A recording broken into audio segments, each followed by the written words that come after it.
I am super excited to teach you about the quadrantals here. All right, so here's the deal.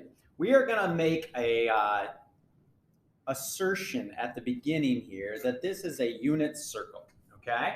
Remember, if this is a unit circle, truly the radius would be 1 unit, correct? Okay, so here we go. I'm going to take a point and I'm going to put it right up here. That is the ordered pair x, y. Now watch this. If we make a reference triangle here, okay? Now be careful. It's not an x, or it's not a 1 right there. The 1 is right there now, right? Would you agree that we are going over x and up y? Of course you would agree with that, because that's how we got to that ordered pair, right? X up y. Now, here's theta. Watch this. Watch this. What is sine theta? What is that ratio? Well, it's opposite, which is y, over 1, which is simply y. Well, because, here, let me zoom in a little bit here. Sorry, that's so far away. Okay, so now if sine of theta is equal to y, and cosine of theta is equal to, well, that'd be adjacent over hypotenuse, simply x. Now wait, are they always just going to be whatever the x value and the y value is? Yes, if the unit circle is being used. Now be very careful. If you are using some other version of the concept of the unit circle, but this is not actually a unit of 1, then you cannot just say that the ordered pair will give you the sine value and cosine value right away. All right, here's the other thing. Do you remember that tangent theta is always equal to opposite over adjacent, right? So y over x. So here's what we can do. If we are on a unit circle, right here, we can get the sine, the cosine, and the tangent super fast, right? Now, if we have these, you should be able to find cosecant, right? You should be able to find secant, and then you should be able to find cotangent because you just take the reciprocals of all of those. So we're going to build this here on the unit circle. If I were you, I'd be like, oh, great. What's a quadrantal? Okay, so here's the deal. North, south, east, and west. That's what we mean by the quadrantals, right? If I give you any ordered pair up here on the unit circle, the radius is 1. And I can draw a nice little reference triangle, and I can talk about the adjacent over hypotenuse, all of those ratios. Problem is, if I give you this point right here, the distance is 1, right? But the ordered pair would be 1, 0. Agreed? Good. Now, here's the deal. It is on the unit circle. So we made a generalization up here that this will always work once we're on the unit circle. Well, here's what's awesome about it. Your quadrantals, you can always think about them as being on the unit circle. I mean, it's all about ratios, my friends. So even if it was the 0.50, you could consider as if it was this right here, this radian measure. So we'll get to what we mean by that in a second. But right now, I just want you to know that this right here, this is 0 radians. It's also 0 degrees. It's 360 degrees. It's 2 pi radians. Some way, shape, or form, if you have the initial side and the terminal side right here, we can find sine of theta. Actually, let's just call it theta right now. Okay, sine of theta. And we'll say that's equal to what? Well, it's whatever the y value is. Move this a little bit so you can see that. It's whatever the y value is. So since the x value is this and the y value is that, we can get everything straight from the ordered pair. So sine theta is equal to 0. Well, what's cosine of theta? 1, because it's the x value. Well, what's tangent theta? Well, that would be the sine over cosine, or the y over x. Well, that would be 0 over 1, or just 0. Well, then we would need to find cosecant theta, possibly, right? Yeah. Well, guess what? Sine of theta is 0. So what's the reciprocal of that? 0 would go in the denominator, which would be no good, undefined. What's the reciprocal of cosine? Secant theta would also be 1. And then tangent theta, just like sine theta, is 0. So when we flip it, cotangent is going to be undefined.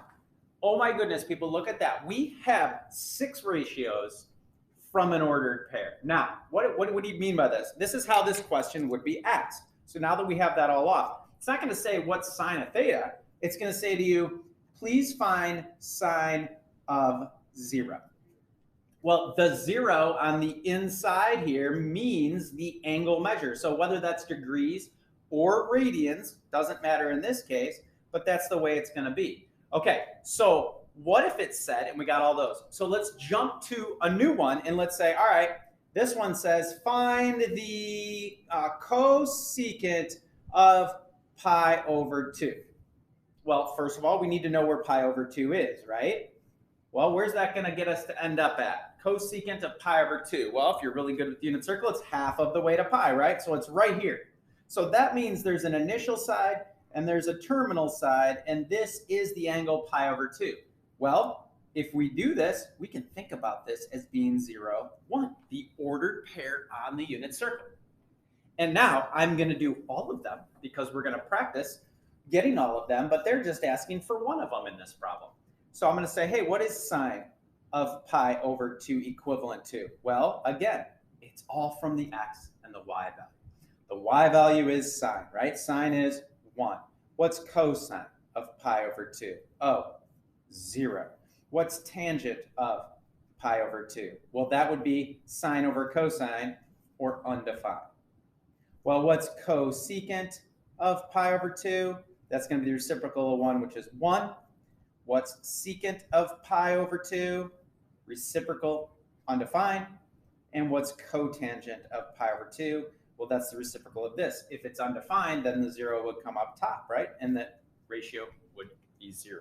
So realize, well, if you've learned this the way I've taught you here, if you get this down, you can get all 6, all 6, all 6, all 6, 24 ratios just from the ordered pairs on the unit circle concept. All right. Now, that hopefully is settling with you. Now, obviously, this problem right here, I just want to circle back that is just that. So we would only need to do this part. You don't always have to do all 6, but I just wanted to show you all more for your notes. All right. So if you've been with me so far, what do we got?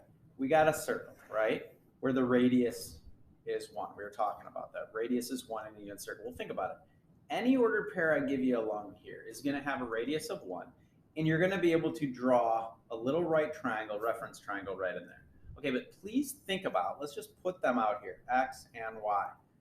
We just talked about, we just built up that would be the exact same, if this is theta, that would be that exact same as cosine theta, sine theta, right? That's what we built up today so far. So track the ordered pair as it goes around the circle. And really think about this. People will give you memory devices for this, but you don't really need it. Let's just track cosine, okay? Cosine is going to be positive in this quadrant, right? Cosine theta is going to be greater than 0. Why? Because we're going to the right. We're also, let's say the ordered pair moves around and it was up here. Well, now we're going left, so we know that cosine theta has to be less than 0 over there. Just cosine. Now, if we move into this quadrant, oh, we went left to get there, so cosine theta is also less than 0. What if it was over here somewhere? We would go right to get there, so cosine theta would be greater than 0. So if you just track the ordered pair concept, you should always know whether cosine, sine, even, I mean, what if we talked about secant theta? Well, that's the reciprocal of cosine, right?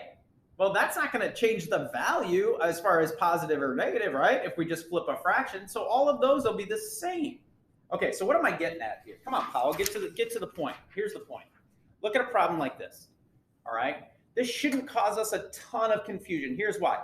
It says find cosecant, that's great, of theta, we'll do that in a second, but they're telling you tangent is positive, okay? Would you agree that there is a triangle up here such that the opposite over the adjacent would be positive? Yeah, sine over cosine would be positive.